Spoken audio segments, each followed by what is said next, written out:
Guys, I want you to understand that a mistake doesn't define you unless you make the same mistake a million fucking times. And so you have to understand that a mistake is not who you are unless you reinforce it into your identity. And so we have to understand that your habits are actively shaping who you believe yourself to be.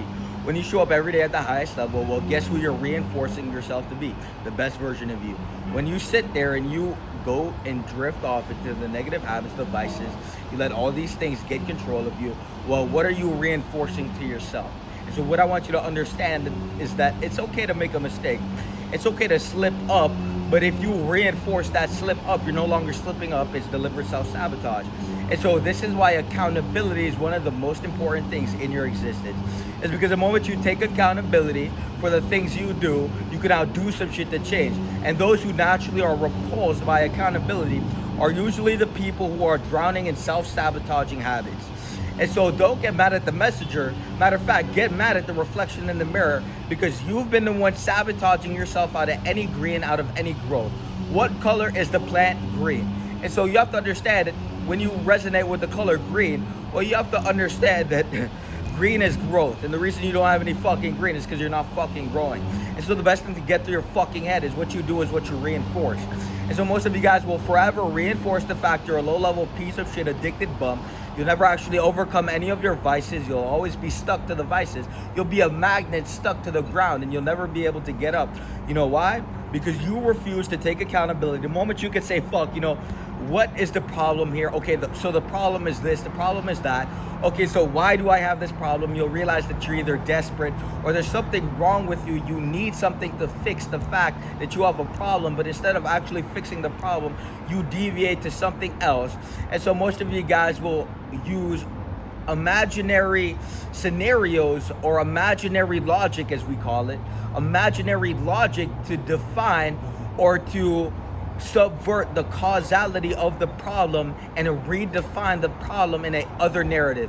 And so most of you guys use imaginary logic to say, I smoke weed, but it helps me go to sleep, or I smoke weed, and so it's not that big of a deal, or this substance helped me escape this, and it makes me feel better, and I actually feel, but most of you guys don't understand that you're really just using imaginary logic to excuse yourself out of the fact you're an addicted piece of shit. And so there's actual factual logic, and then there's imaginary logic. And so actual factual logic is knowing you're an addicted bum and you need to do some shit to change. And imaginary logic is excusing yourself out of the fact you're an addicted bum and throwing a different narrative on there to subvert the fact you're an addicted bum and to navigate your way from actually facing the fact and confronting yourself and holding yourself accountable and making the changes that you need to make as the individual. And so most of you guys will forever say, but weed makes me feel better. So that means you need a substance to escape the fact you don't feel good, because without the weed you don't feel good. And so now you saying weed makes you feel good, but what happens when you take away the weed? Don't you feel good? And so the problem is the fact you need something to escape the fact you don't feel good, instead of just actually solving the problem and getting to the root of why you don't feel good. And so most of you guys don't feel good and you use something to escape, but in all factuality, you need to be asking yourself, why don't you feel good? And then you need to be solving the problem at the root. Because most of you guys are trying to escape the fact you have a problem, but in all factuality, you need to confront that. And so the worst people in the world are the type of people is to slander and to try to excuse themselves out of the fact that they're wasting their fucking life. And these are the same people that think they're better than you. But at the same time, these people are just they're at a desperate sequencing to the fact that they need something to escape themselves. And so the more desperate you are to escape yourself, the worse of a person you'll be. And so the best thing to get to your fucking head is that you should confront the flaws within you instead of subvert and project them onto others. And so the best people in the world simply confront, hold themselves accountable, find out the root of the problem, and solve the problem from the root. And the worst people in the world see there's a problem, excuse the fact that that is a problem.